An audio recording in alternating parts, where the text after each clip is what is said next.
Hi, I'm James Surowiecki, the business columnist for The New Yorker, and we are here today with Nassim Taleb, the author of The Black Swan, one of the most important and most interesting books of the past decade, and one that, in many respects perhaps, and we'll talk about it today, anticipated the financial crisis of 2008.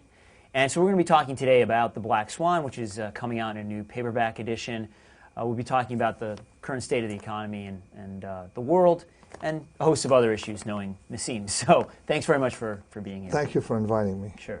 So let's start with kind of an obvious question, which is, was the financial crisis of 2008 a black swan? It was a white swan. I mean, there's something called gray, but after when I wrote the Black Swan, I spoke about gray swan events. Okay. And let me describe what a gray swan event is. It's a bridge that's built for trucks that can only handle, say, a certain size truck, say 2 tons. And you know, trucks can be bigger than that. Exactly. Yeah. So all it would take is a couple of those for the bridge to collapse. That would be a gray swan, right? A white swan for me would be a bridge that can only handle these trucks, of course, and you are certain, because you've seen, all right, from a helicopter, a few 6-ton trucks, coming on the highway, heading towards it. All right. So you know the bridge is going to collapse. And you know it is going to collapse. It's just a matter of time. Okay, it's still not deterministic, but it's pretty. Another metaphor I've used is when a plane is flown by an incompetent pilot. You know that the errors aren't going to help. All right. My focus is on the role of the rare events, and academics, of course, use framework that doesn't really allow for rare events. So rare events are analyzed as an afterthought. But they thought it was an easy problem. You just add in some stress testing or something like that. And what I discovered in my paper, that you don't know, you don't know the role of that rare event. So there's no way even to model it. 87% of the information we have on the role of rare events in the stock market, over 40 years of data, close to 12,000 observations, come from one day. And that day was the crash in 1987. Exactly. That day determines the fatness of tails, all right? 87% of the fatness of tails. So in other words, these metrics we would normally use to say how little we know about the role of rare events are so unstable that we don't know anything. So we don't know how little we know about the rare event. So even when people were saying we're taking into account the fact that these events have, that there are fat tails, and even when people were saying we're taking into account the possibility of extreme events, you're saying, in effect, it's impossible to take into account. Exactly. But the error typically is an underestimation error, not an overestimation error. Okay. So I'm saying at best these companies are going to be safe. At worst, they're going to collapse. So that's the first piece of research that came out, of my period, post-Black Swan period. And of course, I synthesized it now in the second thing. And so I was convinced this thing's going to fall apart completely. The most vulnerable thing in the world is the banking system. Because when you're woken up in the middle of the night and you're chairman of the bank, that it's not going to be good news. All right? Where it's not like there's never a positive surprise. Never a positive surprise, all right? So it's not going to be good news. So you know that these people are fragile, all right? They're just like sitting under a Damocles sword. Meanwhile, Basel II and the regulators were overtly encouraging people to take hidden risks because they're offering them to use metrics that don't understand my point. So I knew it was like incompetence, generalized incompetence. In other words, the way the banking regulators measured risks simply didn't take into account exactly, but encouraged risk-taking in things that were not captured by that number, all right? So of course people are going to build a lot of risks, plus the AAA business, people accumulating positions on things deemed to be AAA, all right, when in fact these things just bring you pennies if you're right and can cost you huge amounts of money when you're wrong. Okay, it's like something's worth $100, you make 10 cents or lose $100, and people lost $100, right? So it was, plus there's a history of incompetence of the banking sector. I showed in The Black Swan, I got a lot of hate mail from bankers when I said that in 1982 they lost every penny made in history of money center banking. Yeah. In 1991 also, all right, and then visibly they're going to do it again. So Plus, a third factor is, of course, Bernanke's incompetence, because the guy doesn't understand that risk and volatility are two different things.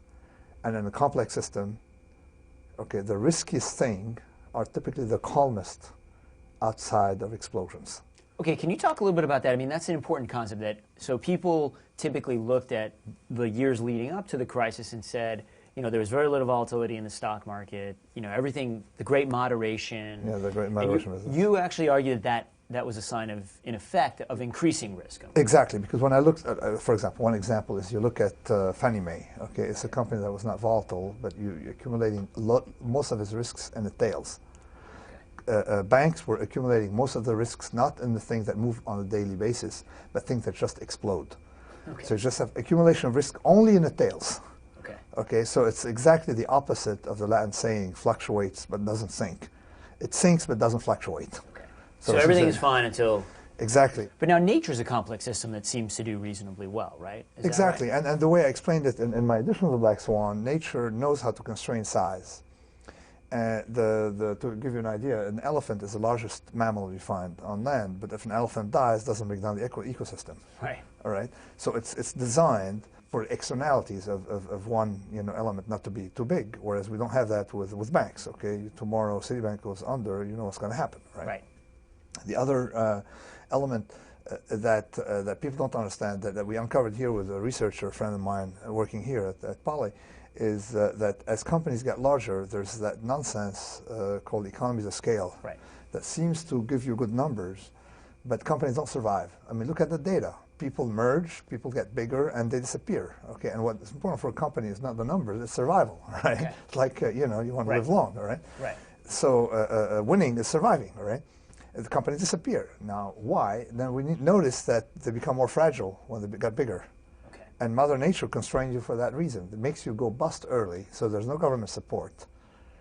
And finally, there are no bailouts if you get sick exactly, in nature. Exactly. There's no bailout if you get sick. In the end, large companies, totally incompetent, that shouldn't be there, hijacking the state at the expense of newcomer and the small guy. Just like the banks and the car companies hijack the state in the United States at the expense of the hairdresser in where I live, the barber. I mean, they're starving, these guys. They don't get a tarp. How responsible can we hold? Who should we hold responsible for it, and can we hold people responsible for it, or was it unpredictable in some sense? No, it was not unpredictable. Number one, the first person to be held responsible is, I think it's Bob Rubin or this crowd, is under Clinton, the people who repealed the Glass-Steagall Act. Okay, you have to understand the notion of debt. When a system is saddled with debt, like a debt bubble is almost impossible to survive, okay? And we've known that since the Babylonians. What I'm saying was present in the consciousness since the Babylonians. Right. Whether at collective, this is why, Mediterranean culture banned debt. And we have experienced anyway, anybody, it's a no-brainer, we had a equity bubble bursting in 2000. And stock market bubble burst. Nothing. Nobody was bothered. Okay, right. But look what's happening now with the debt bubble. All right, okay. What happened to all that collective wisdom of 3,000 years? The Bible, the Quran, early Christianity, the Romans, everyone learned the perils of debt. Right. Now what happened to that wisdom? Business schools. If you are facing uncertainty, it's a bad idea to have debt private, okay? But I think it's criminal to transform private debt into public debt because you're taxing the unborn. So you think government debt is worse than private debt in their conditions Exactly, of because private debt is transformed into equity. Eventually it gets right. Eventually, all right. Eventually, although it's a stepping function and stuff, and banks, of course, the government prevent that from happening. It's not a smooth transition. So two adults make a mistake. Why should my children and your children pay for it? Now let me tell you why I'm worried about debt. The whole world now, the governments are in need of, are facing the unexpected, right? And they don't have redundancies, namely cash on the side, so they got to borrow. It's very nonlinear. Okay. That's one other thing, property of complex system. Nonlinearity means you push, you get no result, and you push and you get a lot. Now you may tell me, oh, but we're in trouble. Yeah, so what's the answer? What do you do? No, my answer is blood, sweat, and tears. Blood, sweat, and tears. Get rid of that. I spend a lot of time alone, all right? a lot of time alone, either at home, in my library, or on an airplane, thinking about what if there's another solution, and there's none. Bring down worldwide the level of debt through the very severe austerity measures. Just bring down the level of debt. We spent the money. People think that we have a father-in-law out there who will protect us or save us. Will protect us. We don't. He doesn't exist anymore. We're on our own. Why do you think lenders have been so willing to offer up all? I mean, someone's lending people all this money. You are Why? lending because it's a moral hazard argument. Look at the chain reaction. Okay, who's creating a lot of debt? Banks. Right. And private equity firms. It's very simple. Private equity firms, they load on debt. Sure. The thing fails. The bank takes a hit. They get their bonus and they have their yacht. Okay, so right. you have an asymmetry, like someone has an option. All right, so it's exactly like real estate developers. All right, the thing blows up. Okay, the bank takes a hit, and the thing works. They make the money. So we have that. We have the lenders, private equity firm, and the banks, backed by society, by the taxpayer. Okay. So they lend because they have an agency problem. It's not their money they're lending. Okay. It's the capital of the shareholder. Right. Okay. But given that the losses can exceed, right, these amounts. Sure. Okay, the individual society, bank guy who's running the bank. Externalities are such that society pays for it. Okay. And society paid for it in 1982. Right. 83. Yes. We had to nationalize Continental Illinois. People forget that. Under Volcker. I mean, Volcker may not have been responsible, but sure. under Volcker. Yeah. Okay. Well, and all the other banks were bankrupt, essentially. Exactly. And then when we did the 1991 bailout of SNLs, it was taxpayers. Right. Okay, we're stopping them out. Okay. Right. And now we're stopped out Goldman Sachs. My solution is not to try to change the world. My solution is to make it more robust. To have a robust society, you need lower level of debt. Okay, so let's move to this concept. So in the addition to the new edition of the Black Swan is titled at least on robustness and fragility, and those are the two fundamental concepts. In a way, those concepts are both deeply implicit in the original edition, but they're centered. So one of the problems, I think, when you read the Black Swan is in trying to figure out, well, what does this mean? Can I leave my house if I don't know what's going to happen to me? How am I supposed to act? And so, in a way, that's partly what I think your concepts of robustness and fragility are about. And what is robustness? I mean, what do you mean when you say you want us to have a more robust society? Robust society is a society that can withstand large shocks and survive. And the analogy I use is that of animals or humans. Okay, human body is a robust system. Okay. It has what we call redundant pathways. We're not made to eat carbohydrates, but we eat them. Right. Because they're environments. You can encounter an environment in which so you have redundant pathways. You can metabolize directly. You can eat sugar if you want and do okay. Right. Not long term, but short term you can do these things. We also have spare parts. An extra kidney and extra stuff, right? Which is the exact opposite of that, by the way. Redundance is the exact opposite. Okay, we have redundant pathways, and we have redundant organs, and we have redundant functions. The same function can be performed by two different organs, often, or the same organ can perform more than one function. All right. Nature built things in a very robust ways. It seems very inefficient for an economist, but it's robust. That's what I mean by robustness. It's okay to leave the house because you have some sense of... We measure these risks. Right. They're type 1 randomness. We know them. Right. You can be careful, and you can eliminate like 90% of your daily risks. You know that? Right. By, number one, if you stop smoking... Don't smoke. That's the first one, Don't smoke, right? yeah. If you just stop smoking, you have more... You do more to the health, your health, or if you stop people from smoking, the health of the community, than every single medical discovery and invention of the last 60 years. Okay. Right? Since penicillin, 65 years. Right. So if you don't smoke, don't ride a red Vespa as I do. Okay. All right. All right. Don't ride a motorcycle. All right. And don't fly a plane unless you're a professional pilot. Okay. Okay. And then a few minor other things. Don't drink in Saudi Arabia. Don't do things. Okay, there are like some rules. If you observe these rules, all right, you've eliminated most of your.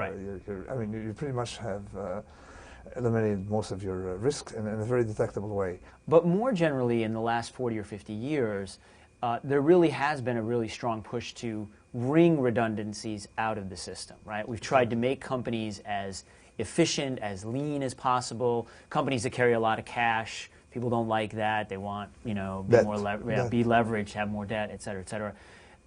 We also have much greater connectedness. So we have these supply chains that reach across the world, which are very efficient. How do we, your argument is that this has made us, while it may have made us more efficient, it also makes us much more ultimately fragile. Yeah, in a way, you think efficiency means cost savings. Right. All right, but you're not saving cost. You're just, it's like what Bernanke's idea of low risk is. Low risk. You have a little more cash on a daily basis, but you're going to spend more if you have a snack. If you hit a snack. Yes, it's efficient on days when you don't have an accident. Right. To me, the best way to solve the problem is to close down finance departments, because almost everything they teach. You mean within finance departments and universities? Within universities. Oh, yeah, because everything they teach is backwards. All right. They analyze your earnings per share. They don't look at the risk, and when they use risk adjustment, they use a Gaussian distribution, all right? Okay. And they use metrics that don't work. Okay, I mean, business schools are very good. You learn computer science, business law, accounting. Yes, it's very good, but don't teach them what they teach them in finance, because everything is backwards. They teach them debt. They teach them to optimize. Something called to optimize, and they teach them a lot of the wrong things. So how do we actually move toward what you would see as a more robust world? Number one, you don't want government to try to restore confidence, because in the age of internet, you can no longer control the crowds. Okay. All right, so you want to be immune to that, robust to that. Okay. So the rules are, number one, low debt definancializes the economy automatically. Okay. Okay, and the banking problem disappears, because you know what banks are there for? Not to issue equity. It doesn't make any money. Right. To stuff you as they did with Greece with some swap or long-term, something like debt or quasi-debt or hidden debt or crypto debt. So if you reduce debt, that automatically just makes it's just like stopping important. Smoke. Stopping the smoke. Right. It reduces risks immediately. Second thing, eliminate derivatives, complex derivatives. Okay. Keep the products that don't require formulas that have been trading for 100 and some years. Third thing I suggested was eliminate moral hazard. It's very easy to eliminate moral hazard. I'll never bail you out. Okay. You want to take all the risks you want. I'm going to have to make sure that you have no externalities. You can pay each other bonuses as much as you want. It's your problem. But whenever society is involved, all right, no moral hazard. Another one of my rules is don't give a drug addict more heroin, all right, even if he has withdrawal pains. And we're facing now withdrawal pains. So this is the deficit issue. Deficit, or what the government is doing, so coherent. To tell people, listen, you have too much debt. Why don't you spend more? How do you want to spend more?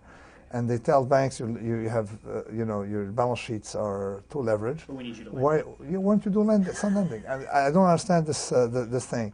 The forecasting impulse seems to be kind of universal, right? It's very hard not to predict, and certainly very hard for policymakers not to, in some sense, rely on it. So how do we get around that? There's no problem. Let them predict all they want. Okay. If you have less debt, you can make mistakes. And that's the key, is to make yourself robust to the possibility of failure. Exactly. Robust to the incompetent. What do you mean? The certain inevitability of the failure. IMF. Right. Okay. Yeah. To the incompetence of Larry Summers, to the incompetence of all these forecasters. Okay. Make yourself robust to that. Okay. It's much easier to focus. What people didn't get from my black swan is don't try to predict black swans. All right. Right. Just make sure that you're robust should it happen. In the Black Swan, you talk about the possibility of positive. All we've been talking about are disasters. Yes. And you talk also about the possibility of positive black swans. Do they exist in economic life? I mean, is it primarily one where it's a positive black swan for individuals, basically? No, I mean, when you have debt, you've eliminated the impact of positive black swans. Okay. Just like for a company. Okay. All right. A bank doesn't have positive black swan. A venture capital firm has positive black swan. A bank, when good things happen, is just the way it's supposed to be, and then exactly. The rare good event things is happen, the disaster. Don't have the rare event. Okay, so the black swan is going to hit the bank and hurt it. Right. The black swan is likely to hit the research firm and either be harmless or help a lot. Right. Venture capital lose a little bit of money but make huge sums. Exactly. So society, if we lower debt, would be closer to that situation. So we want society to be more like a venture capital firm than a bank. I want society, because now we can afford to not make as much GDP. Right. To be more robust and more open to upside. Right.